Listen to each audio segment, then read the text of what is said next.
Well, we have a wonderful opportunity tonight to hear from Tamara Berens, who serves with the Tikvah Fund, which is a think tank. I think it would be appropriate to say it's conservative, or at least conservative politically.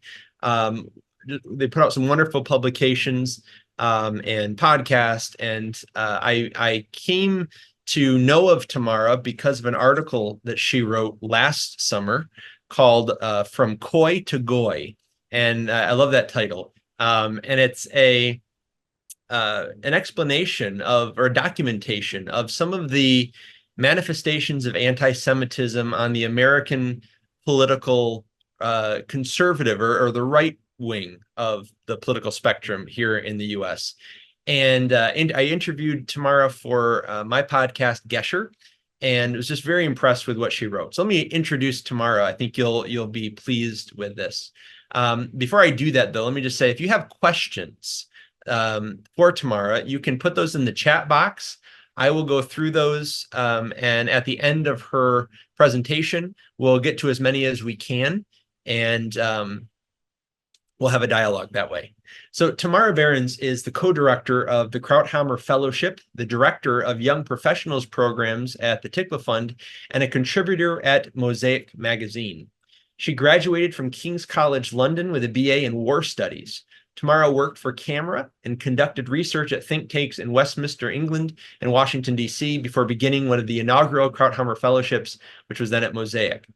Tamara's writing has appeared in publications in the US, the UK, and Israel, such as National Review and the Weekly Standard, and she has been interviewed by the Telegraph and Makor Rishon. Tamara, we're so glad to have you with us this evening, and I'll hand it over to you. Thanks so much, Ty. I appreciate the warm introduction, and it's great to be with all of you. I'm looking forward to engaging with you and getting to answer some of your questions.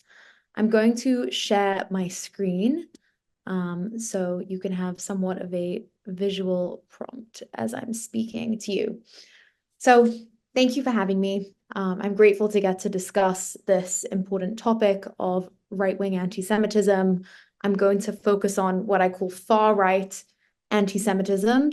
And of course, it's no surprise that we're discussing this subject today. Anti-Semitism has been rising at shocking rates in the United States since the October 7th massacre by Hamas terrorists in Israel. And I'd like to try and define what anti-Semitism is. And in that, I'll draw from a teacher of mine, the great Ruth Weiss, a professor emeritus from Harvard University, and she pioneered the field of Yiddish studies in America. She argues that anti-Semitism is distinct from other forms of prejudice because it's not merely about hatred or bias. It's actually about how that hatred or bias manifests for political ends. And anti-Semitism in modern times has been used often as an organizing tool of politics. So the argument that I'm going to make is that anti-Semitism is a theory of power, which in ascribing negative characteristics to the Jewish people, either denies the legitimacy of their right to a Jewish state, of their right to freedom of religion, or claims that they have outsized power, whether in Israel or in the United States.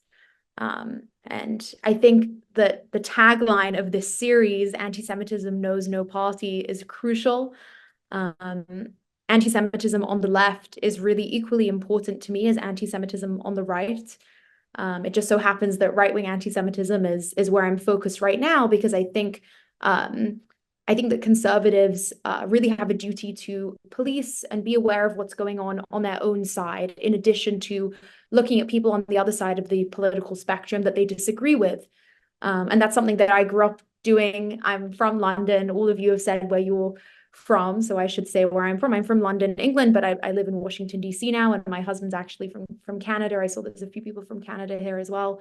So I really first actually started writing about left-wing anti-Semitism growing up. I noticed it at university. This was the rise of a politician in the United Kingdom named Jeremy Corbyn, and he received a lot of international media attention for his closeness with terrorist groups, anti-Semitic, anti-Israel, anti-Western terrorist groups, and for allowing anti-Semitism to grow within his party. And what I noticed then was really the way in which anti-Semitism was a useful political tool for him. It enabled him to enlarge his coalition, and it was something that he used to kind of gain notoriety. So I just wanted to make sure to touch on left-wing anti-Semitism, which you covered with David Bernstein, since I do believe that anti-Semitism knows no party. And I want you to sort of see the thread between both spectrums, both ends of the political spectrum, because I do think that there is a sort of horseshoe to politics, and anti-Semitism really exists at the ends of the horseshoe on both extremes. And it actually looks quite similar, in my view, on the far right than it does on the far left. So I should say a note about October 7th. Obviously, October 7th was the largest massacre of Jewish people since the Holocaust. I personally know someone being held hostage. He's an Israeli-American citizen. I'm sure you've all heard really powerful and harrowing stories of, over 200 hostages that were taken in total. Some of those hostages have been released, but there are over 120 that remain captive, some alive, some dead. We don't know how many are alive and dead. And obviously over 1,200 Israelis were killed. And with regards to anti-Semitism, I'm sure we've all seen news coverage of the situation on university campuses, not just in the United States, but this has happened in different places around the world. And this is, of course, the most visible form of anti-Semitism, I would say, appearing really on the political left of the spectrum at elite universities, kind of manifesting physically. And sadly, tragically, this has translated into violence already, with Jewish students being harassed, shoved, attacked, pushed. And the organization that I work for, Tikvah, has a network of students around the country who are fighting this phenomenon on their campuses and often receiving a lot of backlash for doing so. But at the same time, in this period, we have seen a rise on social media of anti-Semitism among far-right accounts, distorting religious symbols to portray Israel as the villain and Hamas as the victim.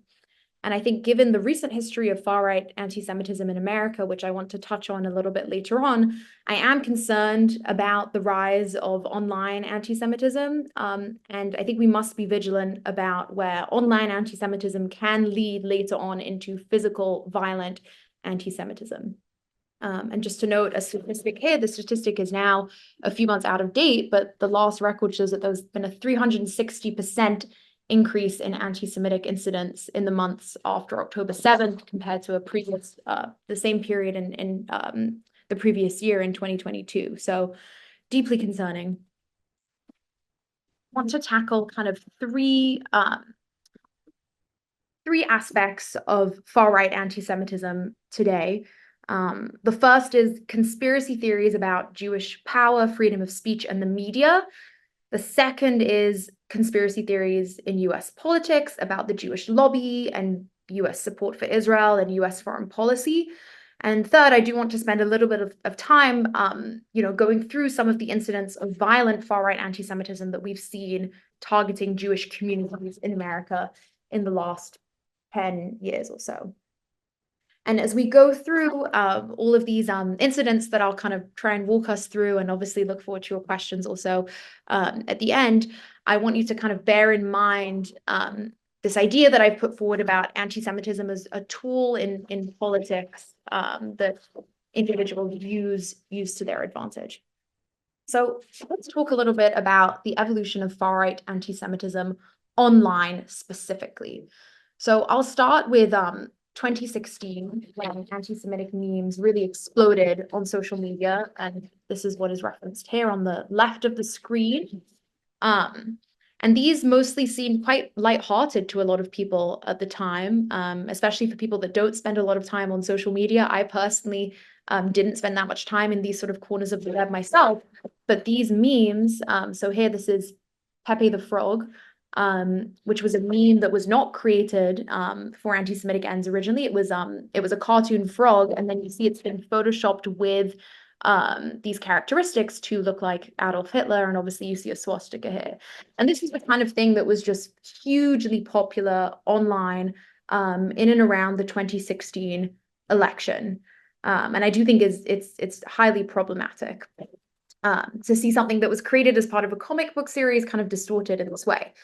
But I make the argument that today, this phenomenon of right-wing, far-right anti-Semitism online really extends far beyond these images and kind of silly slogans, things that you would assume don't really stand up to rational discourse or rational scrutiny.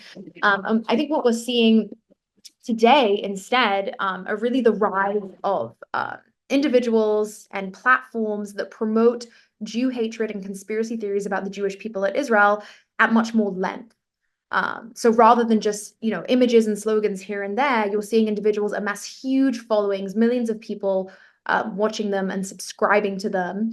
And they are going into detail about why they hate Jews, why they think Jews are a menace to society. And there's different extents of the overtness of some of this. Some individuals are more overt, people like Nicholas Fuentes, who might be someone that you've heard of. He was in the media himself, because he was brought in by Kanye West to meet with President Donald Trump last year, and there was a lot of exposure on that event. And Nicholas Fuentes is someone who will overtly say that he hates the Jewish people, that his mission in life is to essentially eradicate Jewish rights in America. He's extremely anti-Israel, and has essentially voiced his support for Hamas and other enemies of the state of Israel.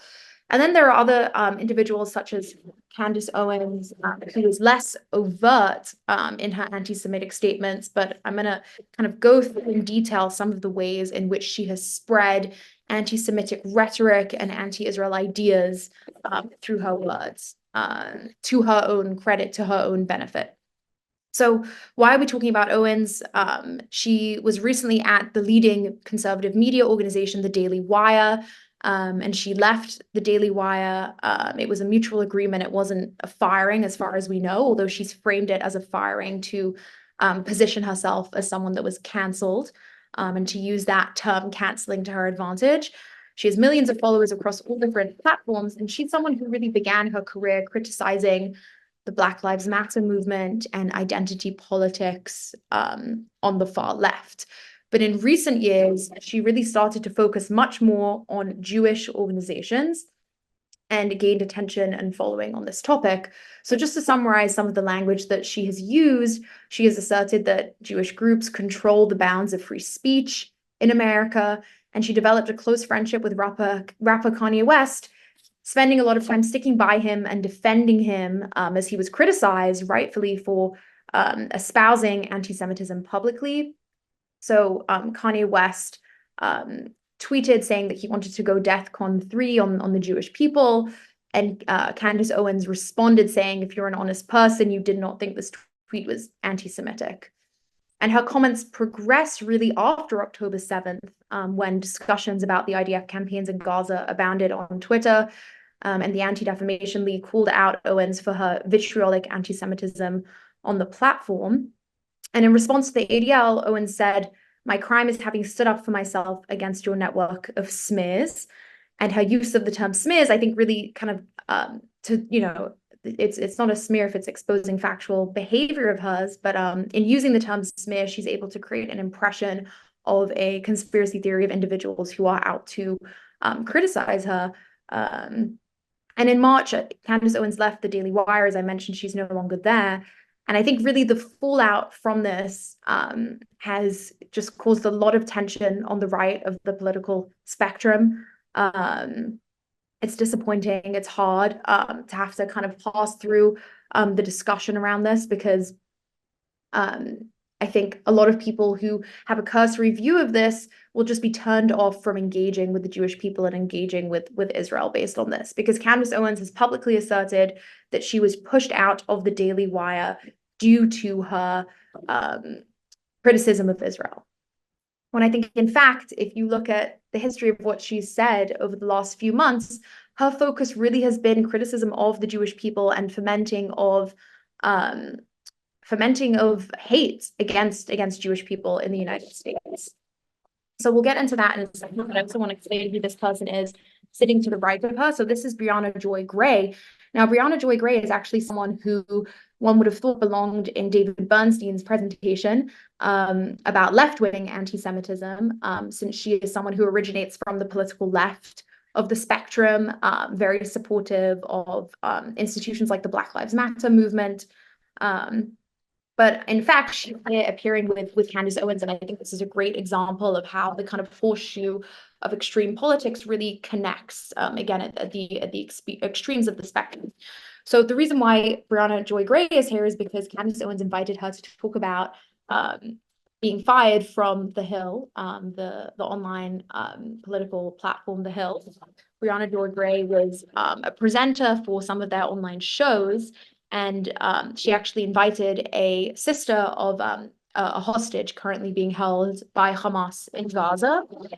And she was trying to press this young woman about her views on, the IDF's campaign in Gaza, when in fact the young woman just wanted to raise awareness about her sister's plight, being held hostage, and the sexual assault that a lot of Israeli women have faced at the hands of Hamas.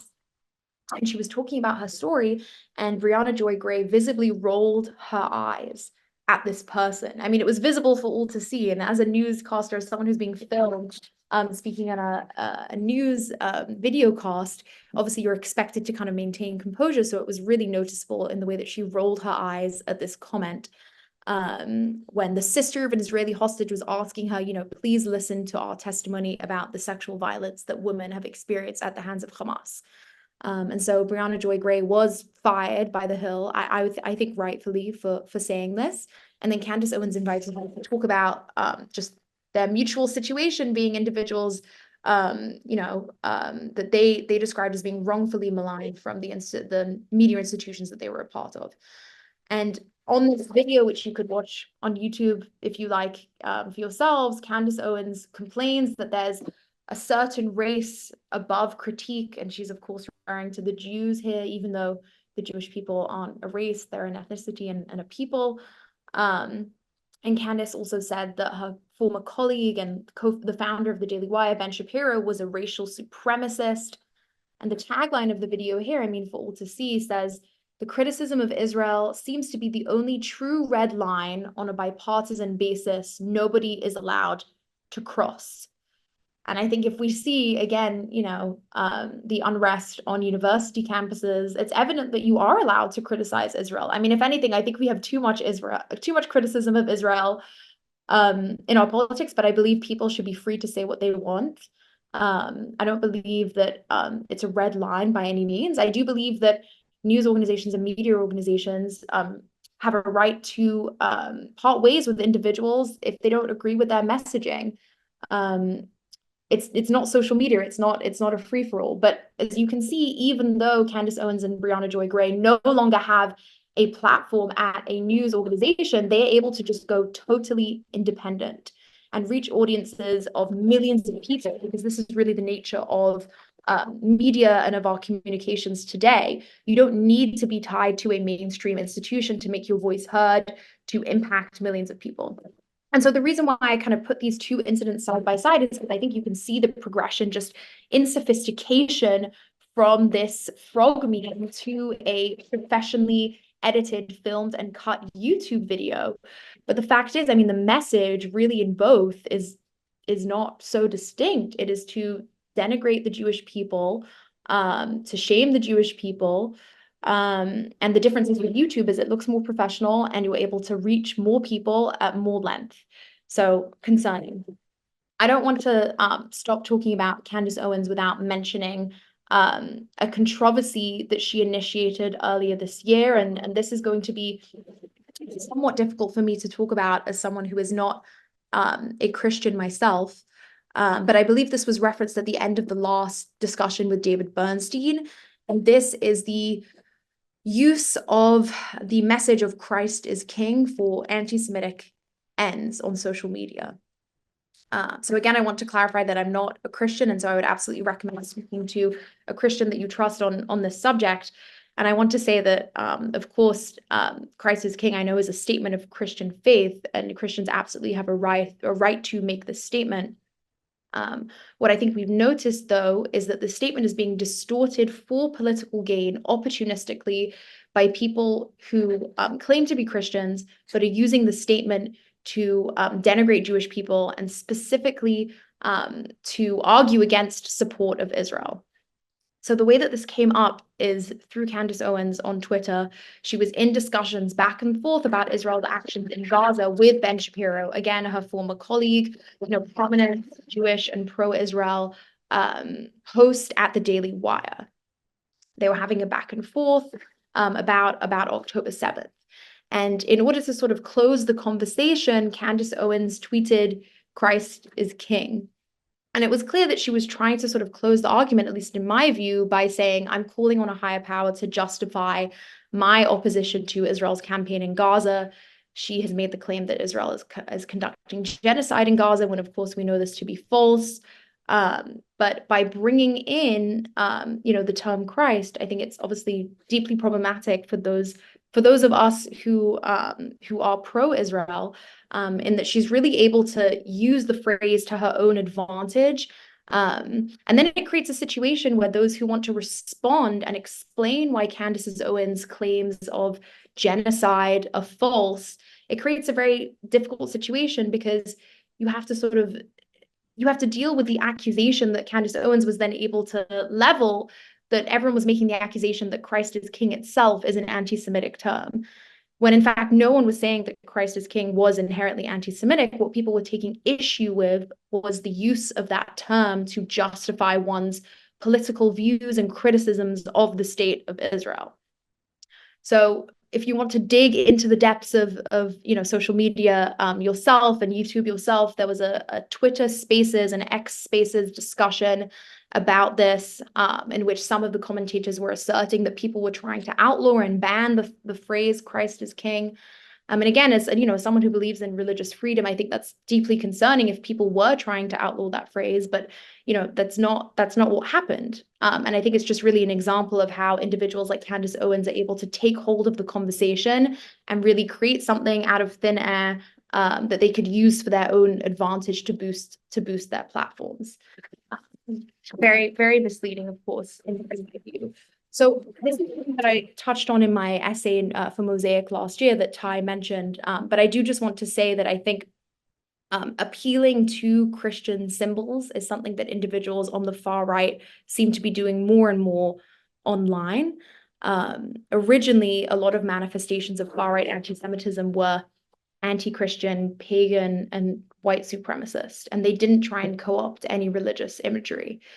But I think that those on the far right have gotten smart as to how to kind of couch their views in acceptable language. And there's a parallel to this on the far left as well, absolutely, where the far left has adapted, where the anti-Israel left has adapted to try and appear to be palatable, to appear to be pro-equality, and such, when in fact, if you kind of dig deeper and scratch under the surface, I think their aims are typically quite nefarious.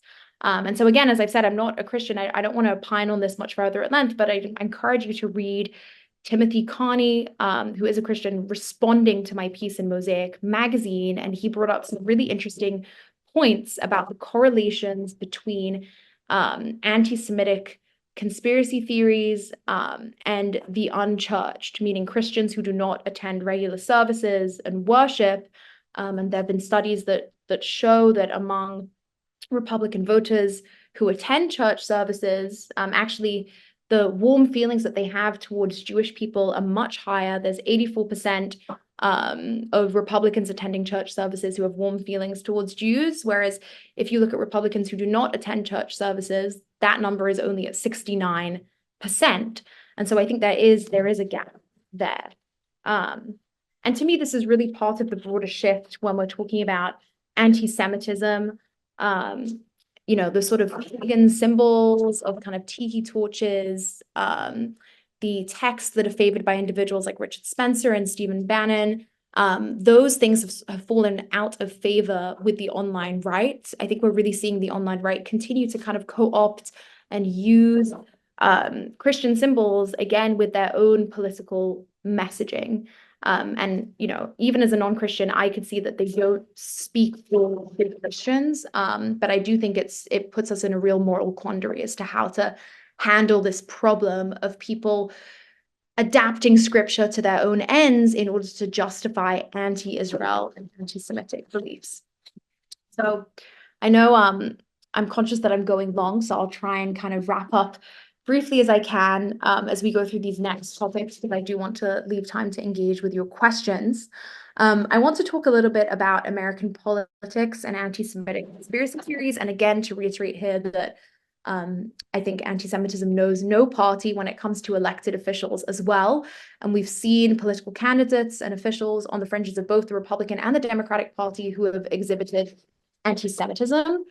But where I think this might concern you is where we see a correlation between conspiracy theory about Jewish power and American foreign policy espoused by some members of the Republican Party who are opposed to aid for the state of Israel and express whether it's ambivalence or open hostility to the state of Israel. And obviously post October 7th, it's incredibly important that Israel has US support, and it's also in US interests to support the state of Israel in order to maintain security for the region of the Middle East and for the rest of the world as well. So on the left here, I have a screenshot from Representative Marjorie Taylor Greene, who was elected after she posted a lengthy Facebook post blaming wildfires in California on Jewish-funded space lasers.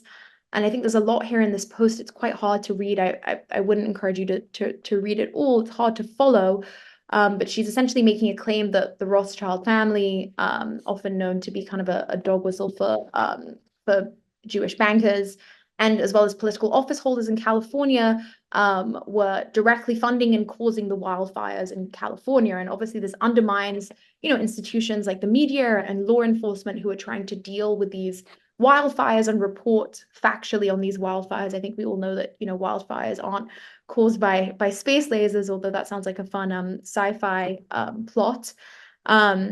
But it's harmful that Jewish people are implicated in this, and I don't think that Taylor Greene made enough of an effort to refute the coverage of this, which focused on kind of the Jewish element of it, and she didn't actively clarify what she meant with this post. So I wanted to make sure to bring this up here, and I think following October 7th, I'd argue, as I said, that we're really seeing conspiratorial criticism of Jews, Jewish lobbies, the state of Israel, and we're also seeing attempts at preventing rising anti-Semitism in America among some of our political representatives. Marjorie Taylor Greene herself declined to vote for a bill that would enshrine a definition of anti-Semitism for the Department of Education, handling discrimination and violence against Jewish students on US campuses. And I think the reasons that she gave for not approving that bill were very flimsy, and she seemed to suggest that the bill itself would be anti-Christian. And again, this is something that concerns me, obviously, as someone who values Christian friendship and really the support of the Christian community for the state of Israel, that I've seen, really through all of my adult life, to have a representative like Marjorie Taylor Greene kind of fomenting disagreement between Christian and Jewish communities is concerning to me. And I want to highlight Thomas Massey, Representative Thomas Massey's tweet here, his post on X here, which is directly concerning Israel and foreign aid to Israel. And he says, "Why does Israel historically get more foreign aid than any other country? Because they have the most aggressive lobbyists working for them. I voted not to send another 14.3 billion overseas, so now they're running ads on radio, TV, and Facebook. I won't give them your money." So Thomas Massey is a prominent isolationist, and here he's explaining his refusal to approve US aid for Israel. Yet he's not really explaining why he disagrees with US aid for Israel, but rather he is disparaging lobbyists and really advocating a conspiracy theory about Jewish lobbyists in America and pro-Israel lobbyists in America. Because to use the term aggressive, I think is very derogatory. And in actual fact, pro-Israel lobbyists do not provide the largest amount of funds compared to other lobbyists from all different industries and interest groups. And I think the proportion of spending on lobbying versus the amount of foreign aid that Israel gets is really quite irrelevant to the discussion altogether. Obviously, the US acts in its own interest. The US is not beholden to other entities or to the Jewish people, to the state of Israel when making its, when voting and making decisions with regards to where it will send foreign aid. And again, it's concerning to me. David Bernstein, of course, spoke about anti-Semitism on the left and this kind of division of the world into oppressor and oppressed, and the way in which on the far left will sort of push the Jewish people into the category of oppressor, I think quite falsely. And I think we see that on the right as well with this sort of theory of Jewish power that really affords the Jewish community an outsized role in American politics and in American political life, when in fact Jewish people don't create space lasers and Jewish people don't control US support for Israel. So lastly, I want to get to far-right violence against Jewish communities in the United States. There have been some very serious incidents, and I'd be remiss not to discuss them. In the last decade, I think we've really seen a rise in far-right violence in the United States, and there's been a connection with the perpetrators of this violence between what they say online and then what they do in real life. And I think it does show that even though we all have freedom of speech, we have the freedom to say whatever we want online, we also have to be wary of the correlation between our words and actions in terms of what we've seen occurring in the last 10 years. So the Tree of Life massacre in October of 2018 killed 18 Jewish worshippers during synagogue service at the Tree of Life Jewish Center in Pittsburgh, Pennsylvania. And the shooter posted frequently on the social media site Gab, which is a very popular website that leans far right, I would say, in terms of the content that is displayed there. And this is what he posted. I'll read what he posted just hours before engaging in this massacre. He said, "Highest likes to bring invaders in that kill our people. I can't stand by and watch my people get slaughtered. I'm going in." Highest refers to the Hebrew Immigrant Aid Society. It's an organization that helps refugees come to America. And it used to deal specifically with Jewish refugees. Now it does widen its focus to bring in refugees from around the world to the United States for safe haven. And Tree of Life was affiliated with Highest itself. And I think that shows a direct correlation. Obviously, he posted his intentions on social media. And it's a warning. I mean, I don't know what the problem is. I don't think we can prosecute every single individual that posts harmful intentions on social media, but it does show that there is a correlation between words and violence. Then storming into the Chabad synagogue in Poway, California, a shooter killed one person and injured 3 others. He'd posted a manifesto praising the Tree of Life shooter, and there's evidence that he was also inspired by ISIS and other radical groups. He was just 19 years old. And in Austin, Texas, a similarly radicalized individual set fire to a synagogue. Thankfully, no one was harmed, but this was a major arson attack, damaging the front door of the synagogue for all to see that walked by. And this man was just 18 years old when he carried out this attack. So I think I'd like to end my remarks just highlighting the importance of combating anti-Semitism and the fact that anti-Semitism really does exist across the political spectrum. It can be perpetrated across left and right. And I appreciate the fact that you're listening to what I have to say, that you listened to what David Bernstein had to say last week. I think this is exactly what we need more of, and I'm grateful for the opportunity to draw attention to some of this. So I'll just end, perhaps just given time, with a quote again from Ruth Weiss, who I brought in earlier. She said, "The war against the Jews is always a war against civilization, and those who wage it must be stopped before they destroy our republic." I think that's very apt, and it captures exactly why fighting anti-Semitism is not just the responsibility of the Jewish people, and why it matters to the country as a whole, to well-meaning individuals, I think, around the world as a whole. So thank you. Thank you, Tamara. So important, so much information there. I want to invite again our guests to please feel free to submit any questions you have into the chat box, and I will go through those and kind of moderate them. While you're doing that, I have a few questions of my own, Tamara. I like to maybe prime the pump here.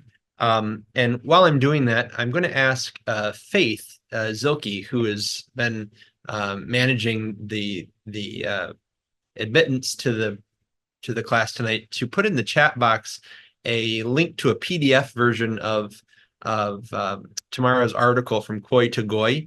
Yeah, she said she shared a file, or she put a file there in the chat. And feel free to go on to Mosaic Magazine's website. It's a fantastic magazine. I learn something all of the time as I read there. Tamara, one of the things that you talk about as you quote Candace Owens, you've quoted Marjorie Taylor Greene, is that at least in the two instances that you mentioned, it's a little bit sneaky. I think this comes to that coyness. They're not coming out and saying anything anti-Semitic in the sense of, I hate Jewish people, or we should burn Israel to the ground or something like that. They do it in the form of, well, I'm just asking questions, or I'm just speculating. Why do you think they don't just come out and say blatant anti-Semitic things? Why is it this kind of a coy approach to some of these anti-Semitic tropes? Yeah, that's a really great question, Ty. I mean, my personal view is that it creates more of a conversation online, on TV, on talk shows. And I think that's exactly what they are looking for. They are looking for people to say, well, what did they really mean by that? And, why is it so confusing? And are they anti-Semitic? And is anti-Semitism, allowed? And that's where things really kind of snowball from there, as we've seen, I think, with Marjorie Taylor Greene, with Candace Owens. My personal view is that these individuals don't really have much to say of merit. I don't find either of them to be very engaging speakers or public figures. And I think that they are able to use these kind of subtle, clever statements really to gain notoriety. My view is they know exactly what they're doing. They're not just asking questions. When you ask the same kind of question over and over again, and you receive the same responses and outrage over again, that puts you really on a pedestal for viewers and readers and listeners. I think that shows a pattern of intentional behavior, of using anti-Semitism, to their own advantage to gain prominence. Yeah. I guess another question, again, please feel free to put questions in the comment box, but in case people have been under a rock, we're in the middle of an election year, and it promises to be a messy one, as it already has been. President Trump, he did what I would consider some good things for as it concerns Israel, moving the embassy to Jerusalem from Tel Aviv. He's also done some things, at least put himself into some positions, as you mentioned, his meeting with Nick Fuentes, that certainly at least put a question mark on some of his actions as it concerns the Jewish people. Let's assume, or we'll play in this world, let's assume that President Trump is reelected. What do you see as you have your finger on the pulse of a lot of politics on the right?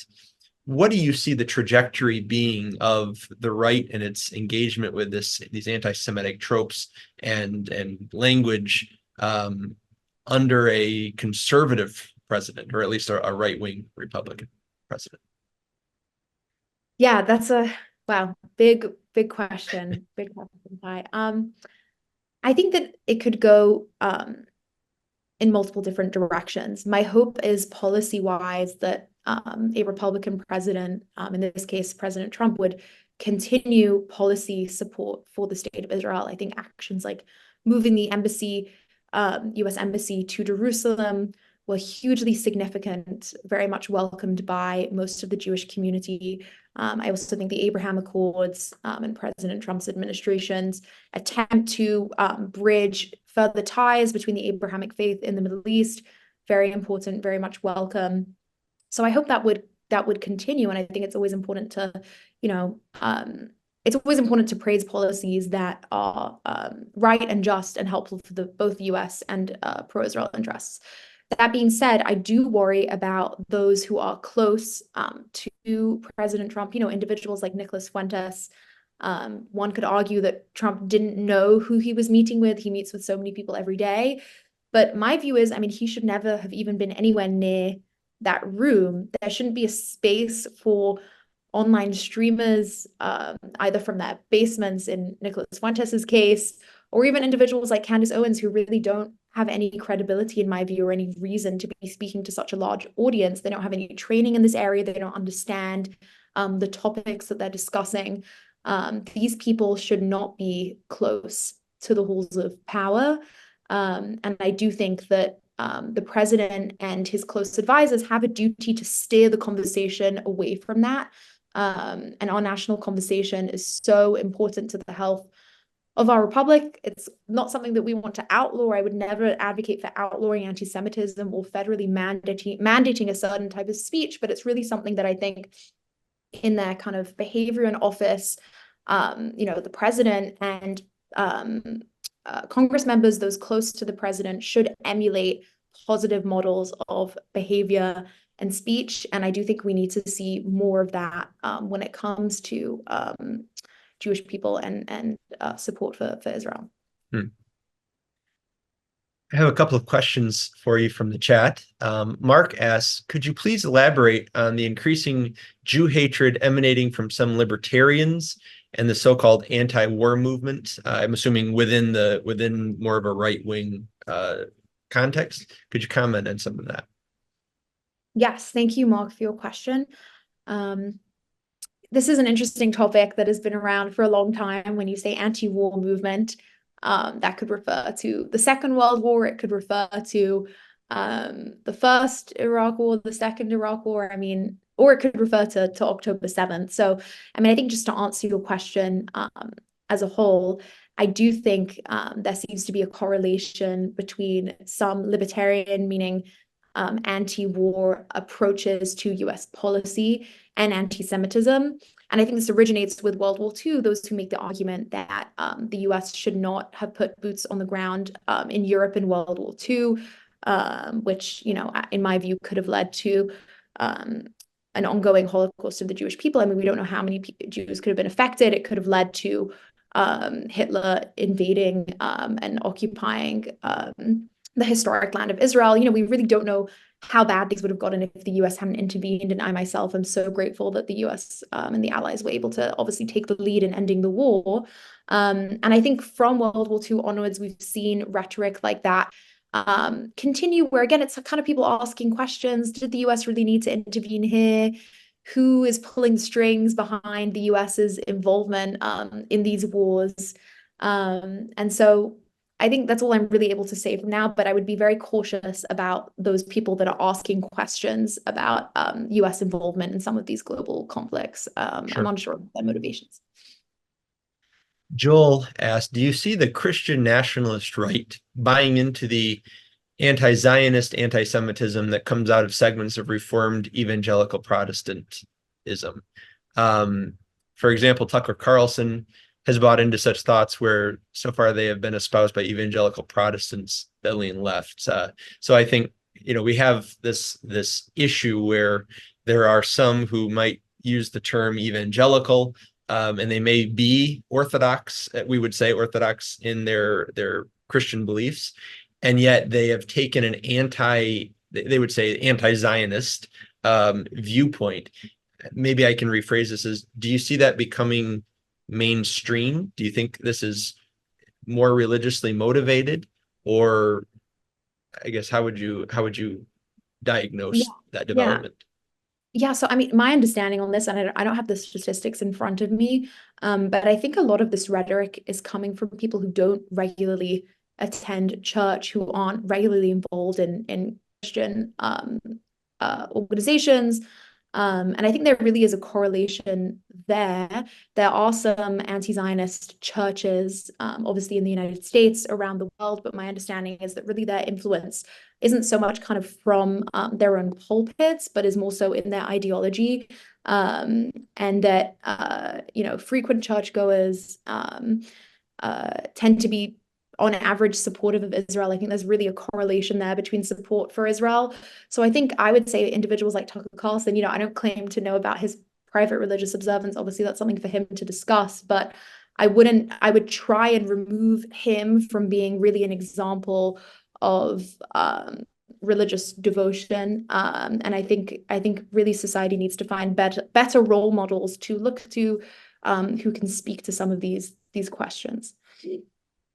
To your point, I want to just quote this. Our director brought this to our attention yesterday from the Religion News Service. There was a study done by Pew, and the study showed that, and I'm quoting, support for Israel among evangelicals is largely based on age and biblical knowledge.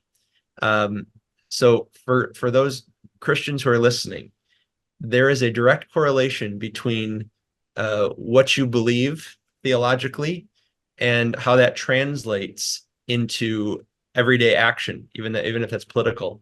The comparative study, which simultaneously examines sentiment across mainline evangelical and Catholic communities, finds that a belief that, quote, God's covenant with the Jewish people remains intact today has the greatest impact on support for Israel. So exactly to your point that this is going to be motivated by theology. We can see that happening. So we're getting some questions here. Let's see. Steve Herzig asks, he says, French Jews are faced with anti-Semitic politicians on both sides, right and left. They wonder what to do. Would you comment on the implication of this worldwide? Yeah, it's a really difficult phenomenon. I myself am Jewish, and so I'm deeply concerned by what French Jews are facing, which I think is really a more pressing threat than what we see in the United States. A French Jewish girl was actually raped by people that profess anti-Israel views. They were on anti-Israel chat forums online before they raped her. I mean, it's really absolutely horrific. I don't know what the solution is. I think what this series of my presentation and the presentation last week perhaps shows is that this is a problem that can impact extremes of both ends. And so I would say that we need to recover some of our mainstream institutions, restore trust in mainstream institutions. I don't think that's going to happen overnight, and I don't want to ignore, obviously, some serious issues that we have with some of our elected politicians and some of our mainstream media. But I really think that we need to be in a place that we can talk to one another and not just kind of move further and further apart to these two extremes, because I think we're seeing a lot of alarming trends on those ends of the spectrum. Ben Vasquez asked, and I think this will be helpful. Why do you think most Jewish people tend to lean liberal politically when much of their support comes from conservative Christians? Yeah, I know that's the case, at least in the US. I'm not sure if that translates to other parts of the UK, but certainly that's the case here. Yes, no, absolutely. It doesn't translate the same around the world. It's mostly a US phenomenon. It's certainly frustrating. I think what I'd say is that things are starting to change among the Orthodox community. A majority of Orthodox Jews actually lean politically conservative.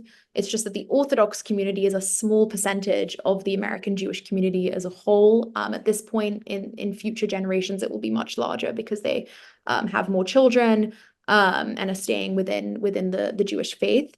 So I'd say this is something that is changing. There's a variety of ways that you could trace this back.